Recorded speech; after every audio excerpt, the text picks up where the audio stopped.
Yeah, stand right up. Do you have a girlfriend?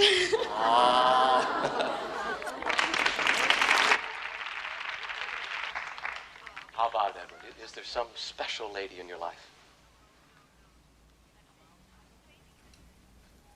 Ooh.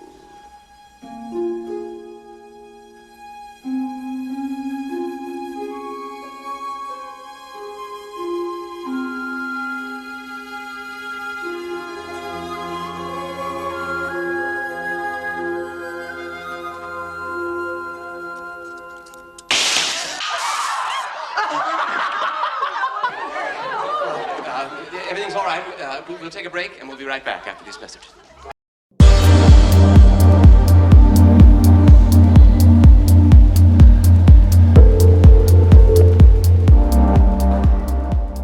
Hello everyone, this is PK Entertainment and we are back again, and here now we have another video for you, and we're going to take a look back and reflect on the Gothic coming-of-age drama Edward Scissorhands. Released on December 7th, 1990, it stars Johnny Depp, Winona Ryder, Dianne West, Alan Arkin and Vincent Price, and it was directed by Tim Burton. Now the story of Edward Scissorhands is a present day tale where a man named Edward lives alone in a large Gothic style mansion adrift from all other civilians. We learn early on that Edward is actually a non-human who was created by an old inventor who was in the process of creating hands for Edward but died suddenly of a heart attack before he could attach them to Edward. Years later, Edward is visited by a sweet-natured Avon saleswoman named Peg Boggs. Sympathising for Edward's lonely life, Peg takes him into her family where he settles in quietly before eventually being discovered by the other neighbours.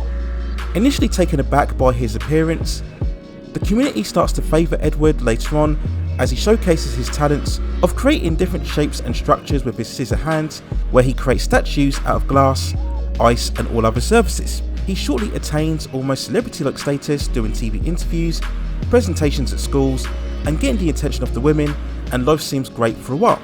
But things suddenly take a turn for the worse as he develops feelings for Peg's daughter Kim, and he starts to meet antagonism from her jealous boyfriend and also a religious fanatic within the community, and he starts to get in trouble with the law.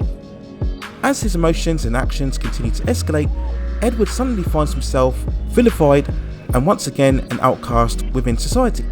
And when talking about great movies, I always say that the best ones are those that are always working at multiple levels, covering different themes within the main narrative, and Edward Scissorhands meets that criteria for sure. It's an absolutely wonderful and great movie. It's weird, funny, light-hearted, but it's also very affectionate, poignant, quirky, and somehow it's a film that has many elements that people can still relate to many years after its release.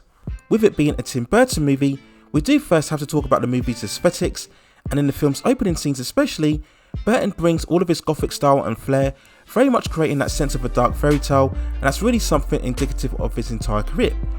You look at the design of Edward himself with his facial scars, his spiky hair, his leather armour, his scissor hands, he could easily fit in a Hellraiser movie.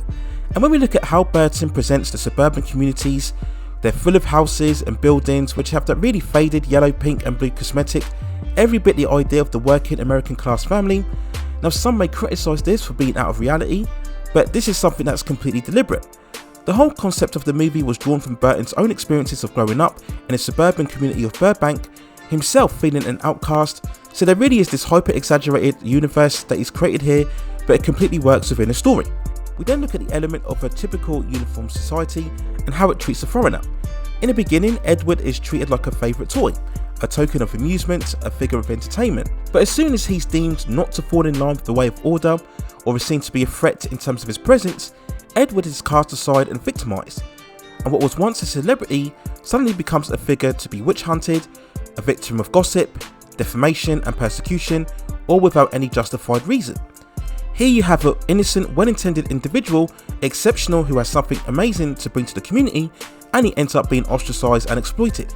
We then get the more typical commentary of being the outcast, the geeky nerd, who can't fit in with the cool kids because you look different, because your nature is different, and how you fall for the hot girl even if you have no chance of getting her attention.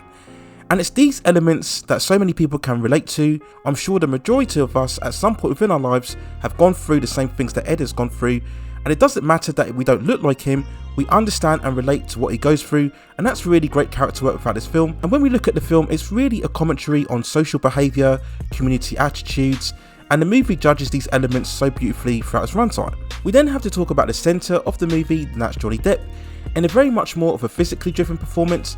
He's so rootable and empathetic and likeable all the way through, and despite his appearance, this is not overly as eccentric as what we would see throughout his later performances. It really is driven more by his little mannerisms and habits rather than his extravagant personality. But he does exhibit a childlike nature, which is again very endearing and makes you emotionally invested in the character. Dianne West is also good as Peg, probably more prominent in the first half of the movie, but you do question why she takes in Ed so quickly. It almost feels like she treats Ed something more like a pet. Or is she yearning for another son, or a secret project that she can get involved in? But overall, this is still a very good performance, as is Alan Arkin, again a stereotypical traditional father, always lecturing on the morals and ethics that we should grow up with. Winona Ryder is very sweet natured and very easy on the eye as Kim, and to be honest, the love dynamic between her and Ed is a bit forced. You understand that she feels sorry for him, but the movie doesn't quite do enough to convince that she could fall in love with him, and this is where perhaps the film does fall into more typical formula, where a much more deeper story of society and victimisation kind of falls by the wayside in favour of a more tragic love romance. Again, this is not bad, but perhaps it's a bit more predictable as we get towards the end of the story. Now, for all of Burton's vision and the actors' performances, we can never underestimate how impactful the musical score of Danny Elfman is. I've said on multiple times on this channel that Danny Elfman is one of the greatest movie composers ever, and his music in this movie is absolutely everything. All of the choir vocals, piano tones and violin chords, it's so integral in bringing all of the emotion and sadness and elevation and wonder. This is typified no more so in perhaps the film's most euphoric moment, where Kim is happily walking amongst the snowflakes generated from Ed creating the Ice Angel statue. Is so symbolic of not only the film but also the music that Elfman applies throughout the story. And once again, it really creates that sense of a magic fairy tale. Whenever I listen to this music, especially in the first half of the film, it reminds me so much of Batman Returns, another masterful work from Danny Elfman, of which Edward Scissorhands actually came before, and like that movie, Danny Elfman's work here remains amongst the best of his entire career. So we then go on to the movie's overall release, and it was a very sound financial success, grossing over $90 million from just a $20 million budget, making over 4 times its cost. And after rising to prominence with the likes of Beetlejuice and Batman in 1989, Tim Burton began to cement himself as a major director within Hollywood, and he would go on to further that success a couple of years later with the superlative Batman Returns. Edward Scissorhands of course marked the first collaboration between both Tim Burton and Johnny Depp, and they would go on to become one of the most successful actor and director collaborations, later on with the likes of Sleepy Hollow, Alice in Wonderland and Charlie and the Chocolate Factory. And when we look back on it, Edward Scissorhands is definitely up there amongst their best films. We asked the question as to whether it's Johnny Depp's best movie. I'm probably going to say no, as I believe that distinction still belongs to Donnie Brasco, but despite all of that, Edward Scissorhands is still a magnificent film, so beautiful and insightful.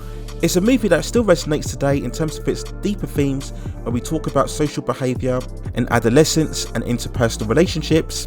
And for all of the Gothic style and aesthetics and great musical score, it's all of these elements that still make Edward Scissorhands a truly great film many years after its overall release. So those are my overall thoughts and feelings and review of Edward Scissorhands. Let me know what you think in the comments below. Where do you think it ranks amongst the hierarchy in terms of Tim Burton's best work and also Johnny Depp's films? And if you'd like to see me review any other films directed by Tim Burton or starring Johnny Depp, then also drop me suggestions. Or if you have any other topics or movies or television series that you'd like to see me cover within this channel, then also let me know, and I will see if I can provide further commentary for you on those topics within the future. Please also hit and like those subscription and notification buttons so I can provide you with more high quality content like this in the future. But that's it for now. Take care of yourselves, and I will see you very, very soon.